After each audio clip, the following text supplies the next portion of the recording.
Welcome back. This is chapter 3, two stories about flying, and today I'm going to discuss the second story, that is the Black Aeroplane, written by Frederick Forsyth. And now I'm going to explain page number 38. So here we go. I couldn't believe my eyes. The compass was turning round and round and round. It was dead.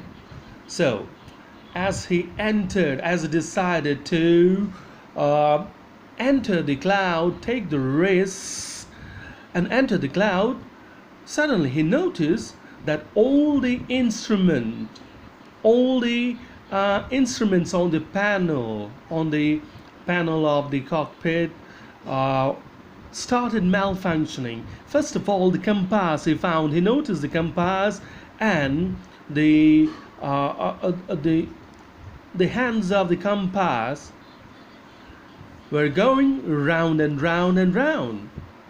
That is, it was not functioning at all. That was dead. That was malfunctioning. That was dead. It would not work. That is, start functioning then.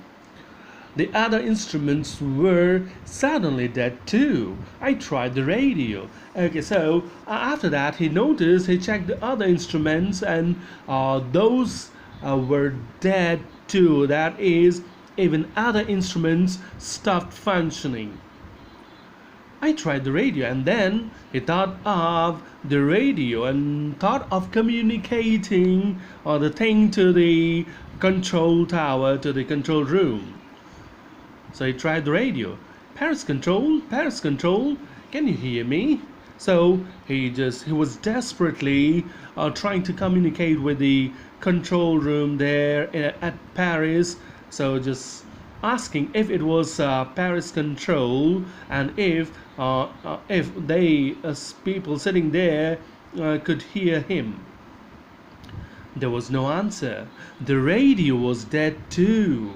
Even the radio was dead. Even there was no response from the radio coming from no response coming from the other side of the radio. That means even the radio was dead. I had no radio, no compass, and I could not see where I was.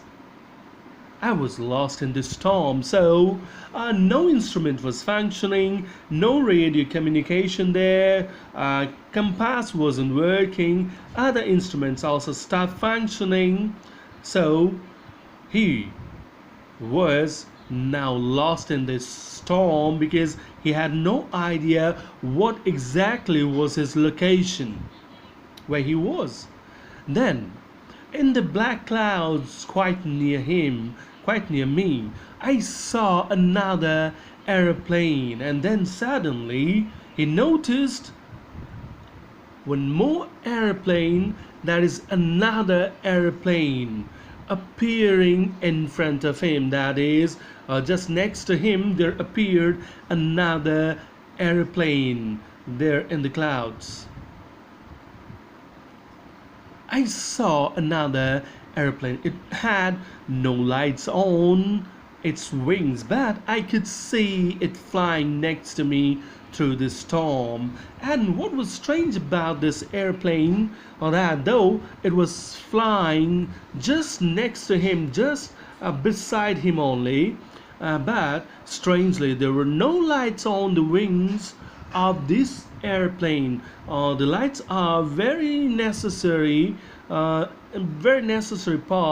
of the airplane, because it helps in proper detection of the airplane and avoids accident mid-air. So it was missing, but he could see the plane flying just next to him.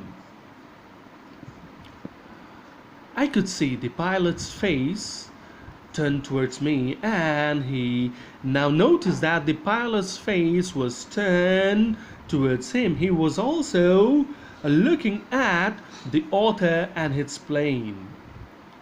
I was very glad to see another person. He lifted one hand and waved. Follow me. He was saying, follow me.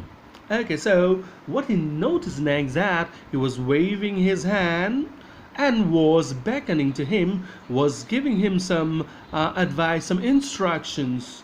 He was telling him to follow him repeatedly. He was repeatedly saying, please follow me. And as author found another plane there and that kind of gloomy situation, he was happy. There was some kind of smile on his face, or say he was just relaxed now to find another airplane there and that situation, that gloomy situation. He knows that I am lost, I thought. He's trying to help me. And since he was beckoning him, he was just showing him, instructing him to follow him and to follow him from behind or to follow him. So the author just made his calculation. He thought that perhaps he had got good idea that he was lost. And so he was trying to help him. He turned his airplane slowly to the north in front of my Dakota so that it would be easier for me to follow him. So after that, he turned his airplane slowly to the north.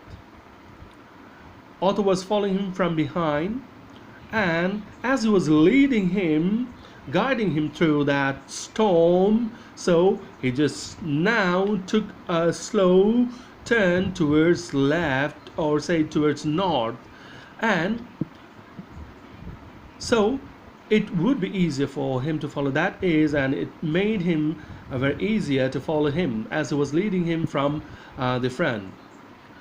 I was very happy to go behind this strange airplane like an obedient child, and the author was pleased.